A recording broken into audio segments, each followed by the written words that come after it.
हूँ जो कि इतने शॉर्ट नोटिस में आज सारे यहाँ पे हमारे निमंत्रण पे पहुँचे हैं। आज all J&K transport welfare association की ये प्रेस कॉन्फ्रेंस की जो रीज़न है आज बुलाने का वो ये था कि आज हमारे जो इश्यूज डिस्कस हुए थे, जैसा कि आप भली भांति जानते हैं, कल हमने एक प्रोग्राम रखा था वेयर हाउस में, जिसमें हमारे सारे ट्रांसपोर्टर्स, ओनर्स, ड्राइवर्स, क्लीनर्स को हमने एक गेट टुगेदर रखी थी। एक प्रोग्राम था जिसमें हमने उनसे उनके इश्यूज़ के बारे में पूछा, उनके साथ बातचीत की और उनके जो मुद्दे थे उनके बारे में हमारा एक काफ़ी गहरा डिस्कशन हुआ। उन इश्यूज़ के रिगार्डिंग हमें जो इश्यूज़ कुछ बताए गए थे ट्रांसपोर्टर्स के थ्रू, जिसमें ई बसेस जो चल रही हैं, जो जम्मू कश्मीर में लाई गई थी पिछले 1.5-2 सालों में, उन ई बसेस को उन्हीं रूट्स पे चलाया जा रहा है जिस पे ऑलरेडी परमिट बेस्ड बसेस चल रही थी। डिफरेंट ग्रुप्स के एक सबसे बड़ा इशू ये आ रहा है कि उन बसेस को वहीं पे ही रन किया जा रहा है without any time chart, without any routine system, जिससे जो नॉर्मल बसेस का जो एक कम्यूट सिस्टम बना हुआ था, लोगों के साथ जुड़े हुए उनका एक काम चल रहा था, उसमें बहुत ही गिरावट आई हुई है और उस इशू के बारे में डिस्कस किया गया। दूसरा इशू था ई रिक्शा का। ई रिक्शा का इशू ये आ रहा है कि जो ऑलरेडी हमारी ऑटो यूनियन थी और जिनके ऑलरेडी एक ट्रांसपोर्ट में एक उनकी एक रोज़गार बनी हुई थी, ई रिक्शा के आने से विदाउट उनको कोई परमिट अलॉट किए, उनको कोई विदाउट एनी रूट सिस्टम बनाए हुए, वो आज पूरे जम्मू के शहर, गली, हर जगह, मोहल्ले में पहुंचे हुए हैं और उनका कोई रूट सिस्टम नहीं बनाया गया। दूसरा इशू जो आया था कि एक ई चालान का बहुत बड़ा इशू है, जो सारे ही ट्रांसपोर्टर्स ने कहा है कि आज की डेट में हमारे कभी कहीं भी फ़ोटो खींच लिए जाते हैं। कभी वो सामने से होता है और कभी वो पीछे से फ़ोटो खींच लेते हैं गाड़ी की, जिसमें ना ड्राइवर को पता होता है, ना ही मालिक को पता होता है। बाद में वो ऑनलाइन इसी मुश्किल में रहता है, परेशानी में, कि चालान कितने का कटा है, क्या इशू बना है, और उसी इशू के पीछे उस असमंजस में फंसा रहता है। दूसरा इशू ये बताया गया कि इंटरस्टेट के जो बाहर से व्हीकल आ रहे हैं, चाहे वो ट्रक्स हैं, वो स्लीपर बसेस हैं या डिफरेंट बसेस हैं, ये लोग जो हैं हमारे स्टेट के जो काम, जो हमारी स्टेट रोज़गार जनरेट करती है, उन कामों को हमारे से छीना जा रहा है और हम चाहते हैं कि इन चीज़ों पे एक रोक लगाई जाए, कोई पॉलिसी बनाई जाए जो आने वाले समय में हम सरकार के साथ इन मुद्दों को आगे, इन इश्यूज़ को उठाएंगे।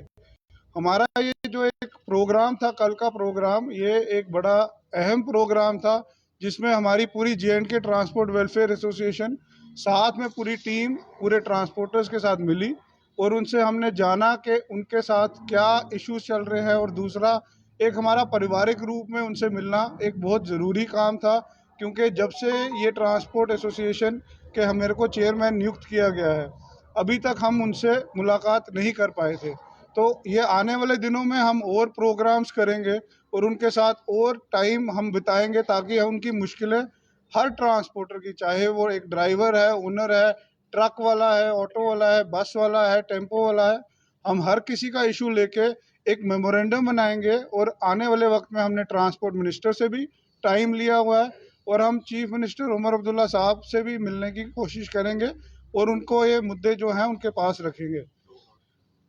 हमारे कुछ जो मैं आपसे आज ये भी शेयर करना चाहता हूँ कि कल का जो हमारा प्रोग्राम था वो एक बड़ा ही पारिवारिक रूप का प्रोग्राम था, जिसे खराब करने के लिए कुछ शरारती तत्व भी बीच में लाए गए। मैं ये कहना चाहता हूँ कि हमने एडमिनिस्ट्रेशन से गुहार भी लाई थी और हमने आज एक रिटर्न एप्लीकेशन भी दी है, जो कि आप देख सकते हैं। इस एप्लीकेशन को हमने एसएचओ गांधीनगर को दिया है और हमने ये बताया है कि आप मीडिया जो एक विटनेस थी उस प्रोग्राम की, उस प्रोग्राम में इन लोगों ने आके भंग डाली, उसको ख़राब करने की पूरी कोशिश की, जबकि ये एक प्रोग्राम पारिवारिक रूप का प्रोग्राम था जिसमें हम ट्रांसपोर्टर्स की समस्याओं के हल के बारे में उनसे गुफ्तगू करना चाहते थे। इस मसले में हमने ये एप्लीकेशन मूव किया है और हम चाहते हैं कि जम्मू कश्मीर पुलिस इस एप्लीकेशन के राही एक एफआईआर दर्ज करे और इन लोगों के ऊपर पूरी कार्रवाई होनी चाहिए, क्योंकि इन लोगों का जो मंशा है वो ट्रांसपोर्ट की वेलफेयर की नहीं लगती है। क्योंकि जो सवाल जवाब उठाए जा रहे हैं, हम चाहते हैं कि ये ट्रांसपोर्ट की जो एसोसिएशन की टीम है उनके साथ बैठ के अपनी जो बात है वो बात करी जाए। ऐसे उल्लंघना करनी और एक मगर हमने कानूनी कार्रवाई की, क्योंकि अगर कोर्ट ने हमें वो स्टे दिया था तो जाहिर है सभी ग्रुपों के उन्होंने सपोर्ट लेटर देके स्टे मिला हमें, तो फिर स्टे लेके आप कोर्ट में जाइए ना, अपना पक्ष रखिए। माननीय जो हमारी अदालतें हैं वो किस लिए हैं, आप जाइए वहां जाके अपना पक्ष रखिए। मगर अफसोस की बात है, हमने अपना काम करना है इस लड़ाई में। आज हमारी लड़ाई जैसा कि क्योंकि हमने शाटरी प्रधान साहब भी बुलाए हुए हैं, हमारी लड़ाई यहाँ खत्म होती है। हम काम के लिए निकलेंगे, हम किसी का अब नाम भी नहीं लेंगे, क्योंकि नाम लेना भी मुझे लगता है वो किसी को हम नाम लेके भी उस ब्यूरोक्रेसी में नहीं हम पड़ेंगे। मगर कल आपने देखा, कल इमीडिएटली शाम को हमें चैम्बर ने बुलाया, वहाँ हमारी मीटिंग हुई, क्योंकि बहुत बार हमने आंदोलन किया है। सरकार को अगर कल जे वहाँ खराबी हुई है, आज हमारा आंदोलन भी हो सकता था, लेकिन हमेशा आपने देखा ट्रांसपोर्टर सरकार को भी टाइम देता है। जैसा हमने ये एफआईआर अभी क्योंकि कल भी एक एफआईआर लगी है, मैं आपके चैनलों द्वारा वो सामने लाऊंगा, क्योंकि एक जो एफआईआर कल लग चुकी है बेरोज चौकी में, लेकिन ये हमने लिखित में वो जो वहाँ मीडिया में वो लोग जो हमारी आपने देखा वहाँ स्पीकर चलते पीछे से तारें कटी गई, वो एक जिसने तारें काटी वो भी पुलिस ने अरेस्ट किया उनको। तो कुल मिला के हम काम करना चाहते हैं। मैं उन ट्रांसपोर्टरों से भी अपील करूंगा, खासकर जो इनके बहकावे में हैं, वो आए हमारे साथ बैठ के बात करें। वजीर साहब को हमने चेयरमैन बनाया है, और इससे पहले टीएस वजीर साहब के साथ मैंने 30 साल हमने काम करा हुआ है। हमने काम करना है, हमने लड़ाई झगड़े में नहीं पड़ना। कल आपने देखा चैम्बर से हमारी मुलाकात हुई, इमीडिएटली हमने वो सारा, उन्होंने भी हमें बुलाया। हाँ, बाकी जितनी चाहे बार है सभी से हमारी, क्योंकि हम कट गए थे उनसे, इसी हमारे जो पिछली टीम थी किसी से हमें मिलने नहीं दिया गया, दूर रखा गया। अवाम हमसे नाराज थी, क्योंकि जब आपने देखा एक आंदोलन जब हुआ था टोल प्लाजा का, क्या मिला हमें, मुझे बताइए। एक तरफ से वो टोल हटा और बाकी 2 टोलों पे उन्होंने वही पैसे वहां बढ़ा दिए। तो अभी हम उस टोल के जितनी मांगे अभी हमने रखी हैं, हम इन पे फाइट करेंगे। कल आपने देखा कई लोग बोल रहे हैं कि वो युवा राजपूत सभा के हैप्पी जी युवा राजपूत सभा के बुलाए हुए नहीं थे। हैप्पी जी हमारे शम ग्रुप में उसकी 5 से 7 बसें हैं, वो वाइस प्रेसिडेंट है वहाँ। वो कहीं ये मत कोई सोचे कि हैप्पी जी वो युवा राजपूत सभा की तरफ से आए थे, वो एज ए ट्रांसपोर्टर हैं हमारे, और उसके नाम की बसें हैं।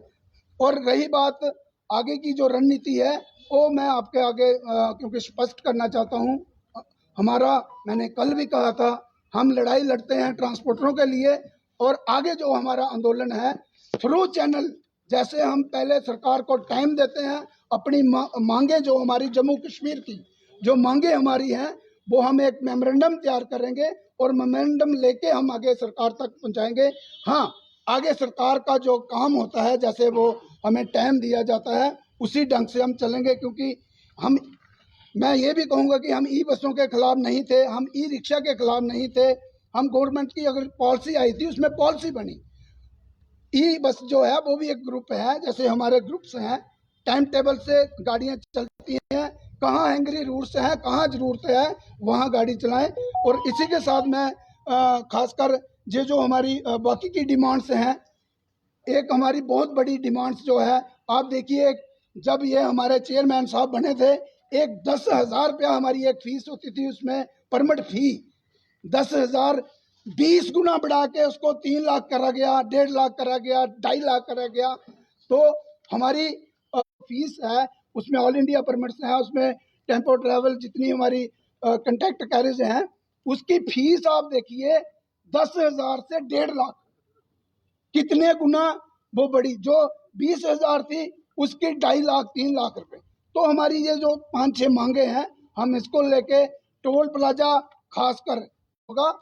तो जब हम चलेंगे, मुझे लगता है कि सरकार अब न्यूली जो सरकार बनी है, बहुत बड़ा दायरा है ट्रांसपोर्टरों का, ये कोई छोटा नहीं है।